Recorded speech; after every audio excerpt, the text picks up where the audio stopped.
been daydreaming for years. I don't know when it started, but it feels like it never stopped. When I'm alone, I just do it constantly. And I'll start pacing, up and down. I don't know why I pace, but it just makes it more intense, different somehow. I'll be lying in bed and I'll be just itching just to get up so I can pace up and down. And when I'm working, every 2 minutes, up and down, pacing. I'd try and concentrate, but every now and again I'd throw out words from my parami. That's the daydream version of myself. And the paras, they're the characters I create.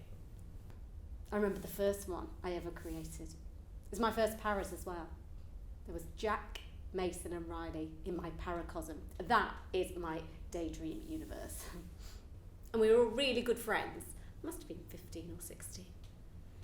And I remember everything about them, what they looked like, characters, all their quirks. And we went on these mad adventures.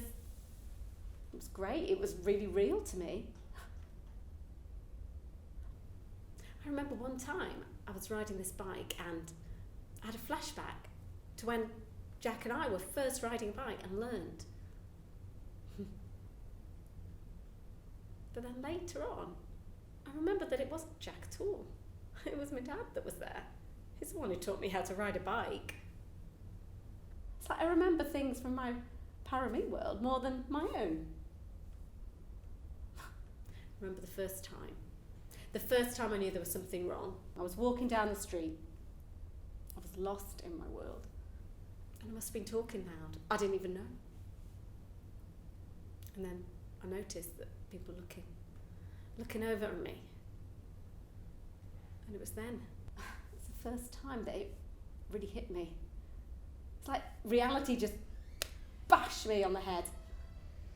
I wasn't walking down the road with Jack, Mason and Riley at all. I'm walking down the road myself. And it just felt fake.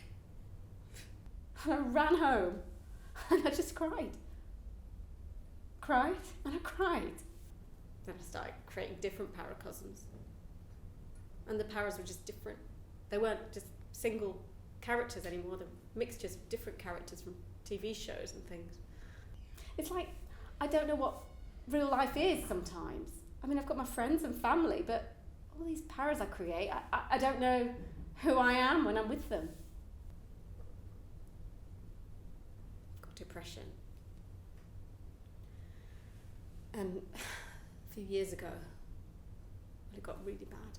And I just wanted to die. And I collected all these pills. I hoarded up a load of pills. I was close. I was that close to just doing it.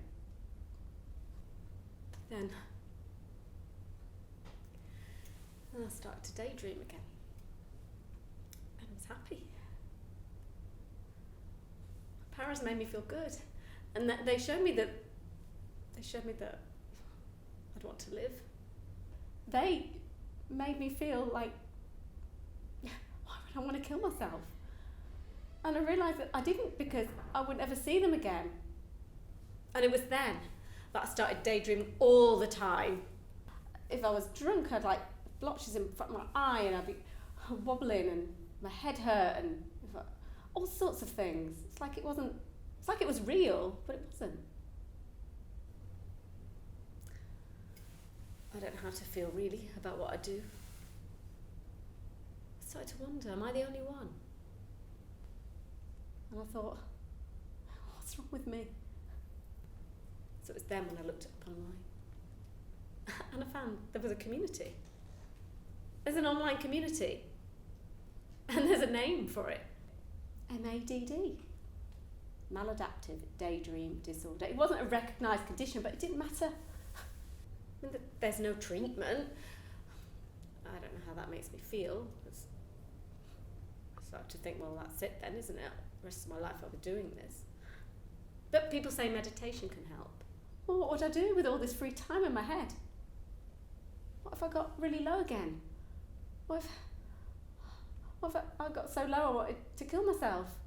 I mean, I know there's other people out there, and that makes me feel better. They might not be exactly like me, experiencing it the same, but it makes me feel like I'm not alone. But I do know that there's people there, and they'll help me. People will listen.